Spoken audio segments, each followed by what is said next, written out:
Baik, teman-teman, saya akan melanjutkan pembahasan mengenai sistem syaraf ya. Jadi pembagian sistem syaraf itu dibagi menjadi dua ya. Ada sistem syaraf pusat dan ada sistem syaraf tepi. Sistem syaraf pusat ini dibagi menjadi dua, ada yang di otak dan sungsung tulang belakang. Otak ini pembagiannya beragam ya, ada yang membagi otak depan, tengah, belakang, kemudian ada yang membagi otak kanan dan kiri, ada juga yang membagi otak besar dan otak kecil. Kemudian SSP ini juga ada di sungsung tulang belakang. Kemudian sistem syaraf tepi ini ada dua sifatnya, ada yang namanya sistem syaraf somatik dan ada yang namanya sistem syaraf otonom. Sistem syaraf somatik ini 31 pasang ada di sumsum tulang belakang dan 12 pasang ada di otak. Kemudian sistem syaraf otonom ini dibagi menjadi dua, ada sistem syaraf parasimpatetik dan ada sistem syaraf simpatetik. Kita akan bahas satu persatu. Kita bahas dulu tentang sistem syaraf tepi atau namanya adalah sistem syaraf perifer. Apa itu sistem syaraf tepi? Bagian sistem syaraf yang di dalam syarafnya terdiri dari sel-sel yang membawa informasi ke dan dari sistem syaraf pusat yang terletak di luar otak dan sungsung tulang belakang. Jadi bedanya sistem syaraf tepi dan sistem syaraf pusat, kalau sistem syaraf pusat, otak dan sungsung tulang belakang, fungsinya adalah dia mengelola dan mengolah informasi ya. Sedang sistem syaraf tepi atau perifer ini fungsinya dia membawa informasi ya, membawa informasi ke otak, membawa informasi dari otak kayak gitu. Jadi tadi saya contohkan misalkan ada rangsangan, rangsangan tersebut misalkan adalah nyamuk kemudian menggigit di kulit. Nah, itu yang menerima adalah sel sarafnya perifer ya, atau sistem syaraf tepi di bawah ke otak atau mungkin ke sungsung tulang belakang, kemudian diolah, kemudian dikembalikan lagi ke sistem syaraf tepi dan kemudian menghasilkan suatu tindakan seperti itu. Kemudian sistem syaraf tepi ini fungsinya melaksanakan perintah sistem syaraf pusat atau otak untuk melakukan aktivitas otot dan kelenjar seperti tadi ya, memukul nyamuk, kemudian berjalan, kemudian membaca dan lain sebagainya. Selanjutnya ini gambar dari sistem syaraf ya. Otak dan sungsung tulang belakang ini adalah bagian dari sistem syaraf pusat. Kemudian kalau sistem syaraf tepi ada syaraf kranial dan syaraf spinal. Gambarnya di situ. Kemudian ini pembagian dari sistem syaraf tepi ya. Dibagi menjadi dua, somatik dan otonom tadi ya. Kita bahas satu persatu dari bagian sistem syaraf tepi.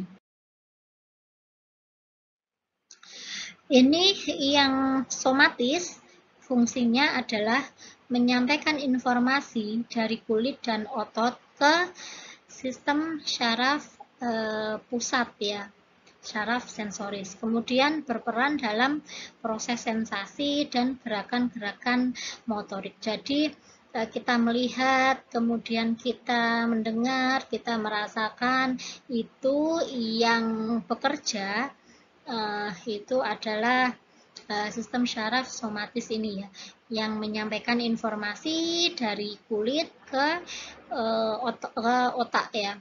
Kemudian kalau sistem syaraf otonom fungsinya adalah mengatur berbagai pembuluh darah, kelenjar, dan organ internal. Jadi organ internal seperti hati, kemudian jantung, hati menawar racun, kemudian jantung memompa darah, paru-paru untuk bernafas, itu dikendalikan oleh sistem syaraf otonom. Kalau somatis tadi yang terkait dengan gerakan-gerakan ya.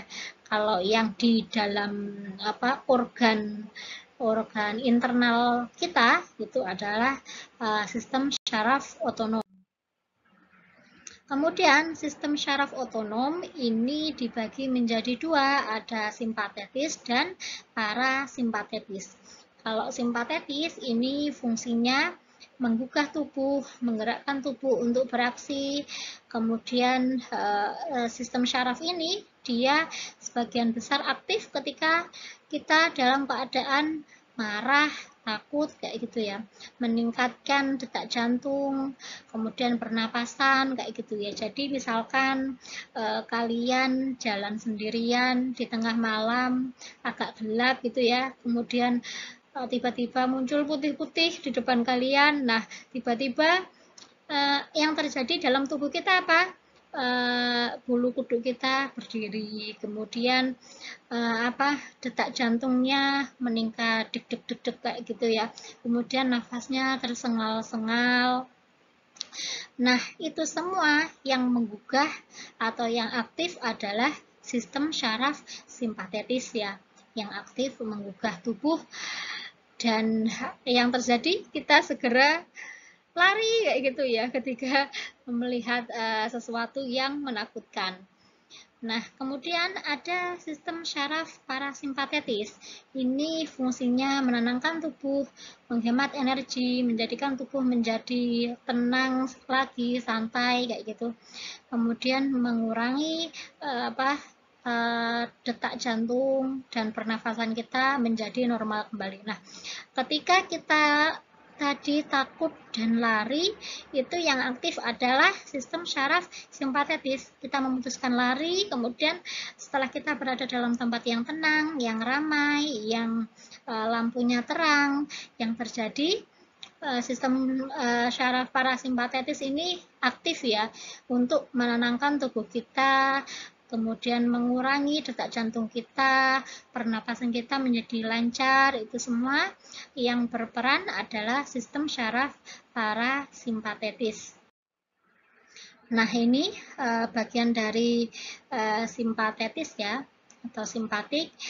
Pupil kita memperbesar pupil, kemudian merangsang kelenjar keringat. Kalau kita lagi takut ya, tiba-tiba keluar keringat dingin, itu karena bagian simpatik kita lagi aktif. Kemudian meningkatkan detak jantung, menghambat pencernaan ya.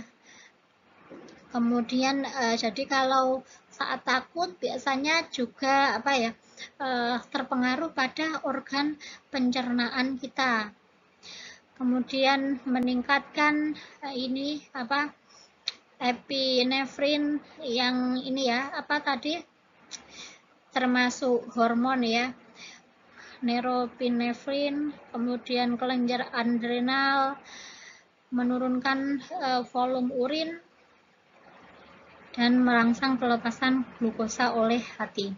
Kemudian ini bagian parasimpatik, mengerutkan pupil mata. Jadi setelah bagian simpatik ini aktif, kalau sudah aktif kemudian sudah selesai, baru bagian parasimpatetik ini menjadi aktif ya. Selanjutnya, kalau tadi kita sudah membahas tentang pembagian dari sistem syaraf tepi atau perifer, sekarang kita belajar mengenai sistem syaraf pusat ya. Tadi ada dua, otak dan sungsum tulang belakang. Nah, bagaimana otak bisa memproduksi suatu perilaku? Otak terdiri atas banyak area khusus yang saling bekerja sama untuk memproses pikiran dan perilaku. Nah, ini bagian-bagian dari otak ya. otak besar yang ini, kemudian otak kecil yang bawah kepala. Otak besar ada area namanya lobus temporal, kemudian lobus occipital, kemudian lobus parietal, dan lobus frontal yang ada di bagian otak depan. Masing-masing area ini memiliki fungsi yang berbeda-beda atau bertanggung jawab pada aktivitas yang berbeda-beda. Namun kadang aktivitas tertentu itu melibatkan tidak hanya satu area saja, tetapi ada beberapa area. Misalkan bahasa itu yang aktif adalah bagian sini dan bagian frontal, misalkan kayak gitu. Jadi kadang saling bekerja sama untuk melakukan aktivitas tertentu. Nah, ini lebih detailnya. Ada lobus frontal, cerebrum letaknya di sini, kemudian ada talamus di tengah sini, ada hipotalamus, kemudian ada lobus temporal, ada pons farolli letaknya di sini, medula, cerebrum, kemudian jika dibelah, nah ini ada belahan otak kiri, ada belahan otak kanan, otak tengah letaknya di bagian tengah. Nah, ini adalah fungsi-fungsi yang berkaitan dengan struktur utama otak. Tadi batang otak ada bagiannya namanya pons. Ini fungsinya adalah mengatur kita saat tidur, terjaga, dan bermimpi. Jadi, ketika tidur, area otak tertentu itu akan istirahat. Nah, bagian otak yang aktif saat tidur ini adalah pons ini ya, di batang otak. Yang lain, area yang lain istirahat, kemudian yang aktif bagian otak namanya pons yang mengatur tentang ini ya, mimpi. Kemudian ritme sirkadian, kapan kita bangun kayak gitu, itu bagian namanya pons. Kemudian medula, ini fungsi-fungsi otomatis seperti kita bernafas. Jadi kita bernafas, kemudian jantung kita berdetak, itu juga diatur oleh otak ya. Namanya bagiannya adalah medula yang mengatur fungsi-fungsi otomatis dalam tubuh kita. Kemudian ada sistem pengaktifan retikulum. Ini menyaring informasi-informasi yang datang, rangsangan pusat yang lebih tinggi, dan kesadaran. Nah, ketika dalam suatu waktu kita seringkali ditampilkan rangsangan yang banyak sekaligus ya. Misalkan kita berjalan di jalan raya kayak gitu, sekali kita melihat ada jalan raya, kemudian ada orang menyeberang, ada orang naik motor, ada mobil warna merah, ada lampu lalu lintas, dan masih banyak lagi, ada batu, ada taman, benda-benda yang mati, itu banyak sekali yang kita perhatikan. Begitu juga dengan telinga kita, sekaligus mendengar suara sepeda motor, mendengar bayi menangis, mendengar suara kipas secara sekaligus. Nah, kemudian informasi-informasi tersebut pasti disaring ya. Yang menyaring itu adalah otak bagian sistem pengaktifan retikulum. Kemudian di cerebrum ini fungsinya mengatur keseimbangan tubuh, koordinasi otot, ingatan untuk keterampilan-keterampilan yang sifatnya sederhana atau refleks. Ini juga diatur oleh otak yang namanya cerebrum. Jadi kita bisa berjalan seimbang, bisa berdiri dengan satu kaki. Ini juga tanggung jawabnya otak bagian cerebrum.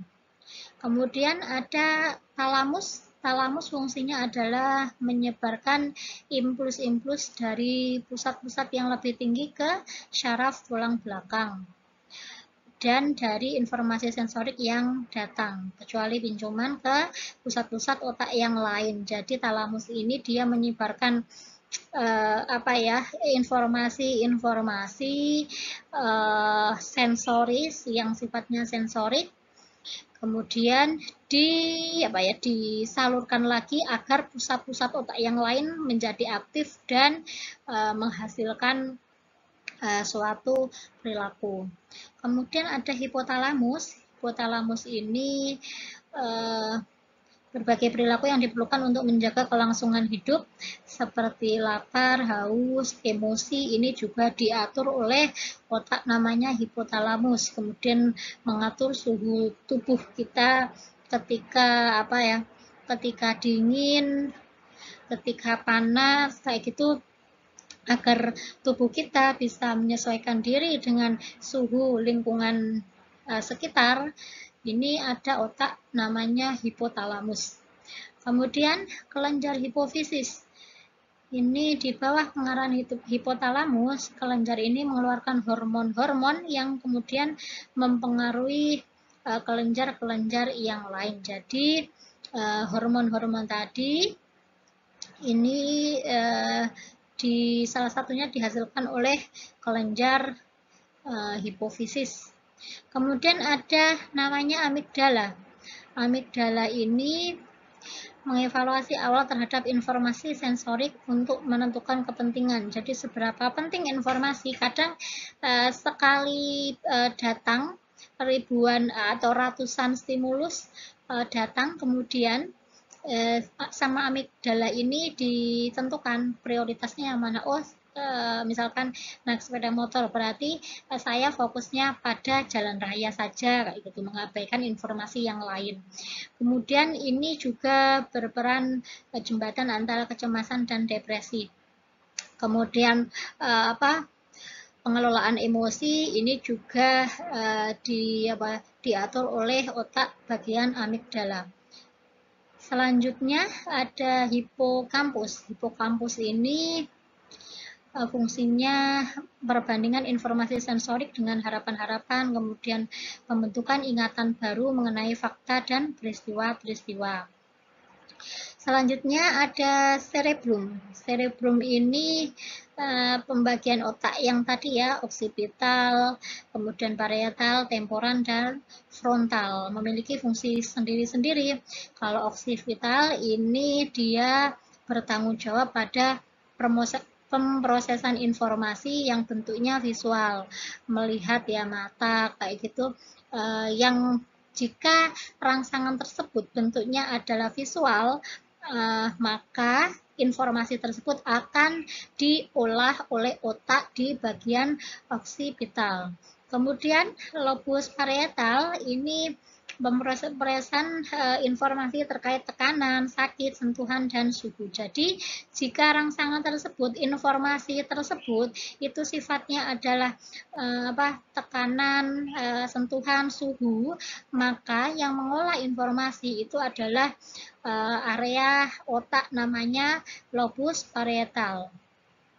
Kemudian lobus temporal ini fungsinya mengatur ingatan, persepsi, emosi, pendengaran, dan pemahaman bahasa. Jadi seperti yang saya sampaikan tadi ya, kadang satu kegiatan atau satu aktivitas itu melibatkan berbagai area otak yang harus aktif seperti emosi ini yang aktif lobus temporal dan amigdala, seperti itu. Kemudian lobus frontal atau area depan ini fungsinya ingatan jangka pendek, gerakan, penilaian sosial, kemudian kemampuan berbicara. Penilaian sosial itu hubungan dengan interaksi dengan orang lain ya, berpikir kreatif, penetapan tujuan. Nah, ini fungsi otak jika dilihat dibagi menjadi dua ya, tadi otak kanan dan kiri. Tadi ada otak tengah juga ya. Kalau otak kiri ini berperan pada informasi mengenai simbol, huruf, kemudian kata-kata, sifatnya yang teratur, rigid, kemudian untuk berpikir logis, rasional, berpikir deskriptif atau menggambarkan, dan informasi-informasi yang detail itu bagian otak kiri. Sedangkan otak kanan itu berperan pada ini emosi, perkembangan emosi, kemudian berpikir asosiatif atau menghubungkan, kemudian berpikir secara acak, kemudian terkait dengan warna, dan yang sifatnya intuitif. Selanjutnya ini adalah perkembangan otak. Jadi ketika dalam kandungan itu bayi yang pertama kali berkembang adalah otaknya ya. Di usia 3 minggu bentuknya masih kecil semua. Kemudian di usia 7 minggu forebrain mulai membesar, kemudian hindbrain juga berkembang. Usia 11 minggu berkembang semua, dan ketika lahir otak bayi sudah berkembang secara sempurna. Kemudian ini gangguan pada struktur dan fungsi otak. Jadi tadi otak dibagi menjadi area-area tertentu yang memiliki fungsi-fungsi tertentu. Nah, ketika salah satu areanya mengalami gangguan atau abnormal, baik itu disebabkan misalkan memang dari lahir atau bawaan, atau mungkin dari lahirnya normal, tapi ketika dewasa mengalami misalkan cacat ya, misal kecelakaan, atau misalkan kepalanya, bagian kepala terbentur benda yang keras sehingga menjadikan otaknya mengalami kerusakan, maka akan berpengaruh pada kinerja otak tersebut. Ini bagian frontal ya. Bagian frontal tadi karena salah satu fungsinya adalah tadi ya, bagaimana menjalin relasi dengan orang lain atau interaksi sosial. Maka ketika lobus frontal ini mengalami abnormalitas atau mengalami kerusakan, misalkan menjadi hipoaktivitas atau aktivitasnya rendah, yang aktif sedikit sel sarafnya, maka individu menjadi memiliki afek tumpul atau sikapnya tumpul, kemudian isolasi sosial. Dia seolah-olah tidak membutuhkan orang lain, suka menyendiri dan apatis, tidak bisa memahami perasaan orang lain, kemudian bertindak apatis semaunya sendiri tanpa memperdulikan perasaan orang lain. Jadi kalau ada orang yang misalkan dia menyakiti orang lain dan dia tidak merasa bersalah, kalau misalkan dianalisa otaknya, struktur otaknya, mungkin bagian lobus frontalnya ini mengalami kerusakan atau abnormalitas. Kemudian lobus temporal. Lobus temporal tadi salah satu fungsinya adalah visual ya, informasi-informasi yang terkait yang sifatnya adalah visual. Nah, itu diolah oleh lobus temporal. Nah, jika lobus temporal ini mengalami kerusakan, yang terjadi adalah individu mengalami gangguan paham, halusinasi, tidak mampu mengenal objek atau wajah. Jadi gampang lupa dengan wajah orang. Kemudian kadang kalau sudah parah mengalami halusinasi ya, matanya padahal nggak ada orang, tapi dia melihat ada orang. Padahal nggak ada benda dia melihat ada ini. Itu salah satu penyebabnya secara biologis adalah karena di lobus temporal atau area otak bagian temporal ini mengalami abnormalitas. Selanjutnya lobus parietal. Tadi salah satu fungsi dari lobus parietal ini adalah tentang bahasa ya.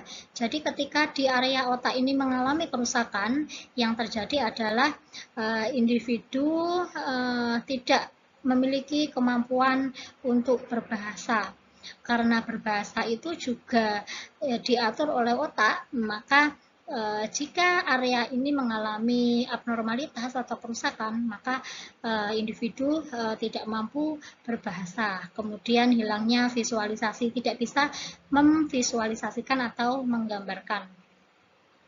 Kemudian di area occipital atau lobus occipital ini tadi salah satu fungsinya juga ini ya, keseimbangan, kemudian visual ya. Jika di area otak ini mengalami kerusakan, yang terjadi adalah individu mengalami epilepsi ya, kejang-kejang, kemudian penglihatannya juga menjadi kabur. Nah, materinya sudah selesai, tugasnya adalah dikerjakan kelompok. Silahkan kalian diskusikan ya tentang materi kita kali ini.